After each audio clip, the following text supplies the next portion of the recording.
পশ্চিমবঙ্গ বিধানসভা নির্বাচনের আগে রাজনৈতিক উত্তাপ চরমে। পানিহাটি কেন্দ্রে এক নজিরবিহীন লড়াই। অভয়ের মা এবার বিজেপি প্রার্থী, আর তার বিরুদ্ধেই সিপিএমের হয়ে লড়ছেন জি কর আন্দোলনের অন্যতম মুখ কলতান দাশগুপ্ত।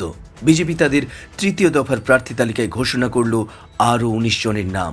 কোথায় কে প্রার্থী, কেন এই লড়াই এত গুরুত্বপূর্ণ, সব জানতে ভিডিওটি শেষ পর্যন্ত দেখুন।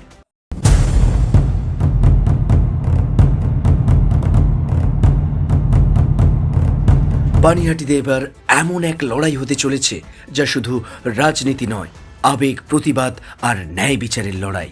একদিকে অভয়ের মা, অন্যদিকে জি কর আন্দোলনের অন্যতম মুখ কলতান দাশগুপ্ত। এই লড়াই এখন বাংলার সব থেকে হাই ভোল্টেজ কেন্দ্রগুলির মধ্যে একটি। বুধবার বিজেপি ঘোষণা করল তাদের তৃতীয় দফা প্রার্থী তালিকা, মোট ১৯ জনের নাম। আর সেই তালিকাতেই সবচেয়ে বড় চমক পানিহাটি কেন্দ্র। এখানেই বিজেপির প্রার্থী হিসেবে সামনে এলেন সেই তরুণী চিকিৎসকের মা, যার মেয়ের মর্মান্তিক মৃত্যু গোটা দেশকে নাড়িয়ে দিয়েছিল। এই ঘটনাকে কেন্দ্র করে তৈরি হয়েছে বিশাল আন্দোলন, যার অন্যতম মুখ ছিলেন কলতান দাশগুপ্ত।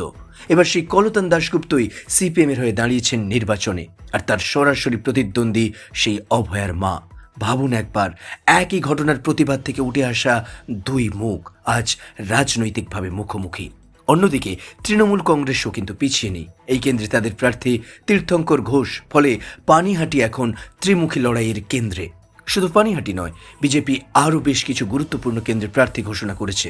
উত্তরপাড়া, ইংরেজবাজার, কোচবিহার, দক্ষিণ, ইসলামপুর, শান্তিপুর, সিঙ্গুর, চন্দননগর, তমলুক, কাটুয়া সহ একাধিক আসনে নতুন মুখ এবং চেনা নেতাদের মিশ্রণ দেখা গেছে। এতে স্পষ্ট বিজেপি এবার বড় লড়াইয়ের প্রস্তুতিতে নেমে পড়েছে।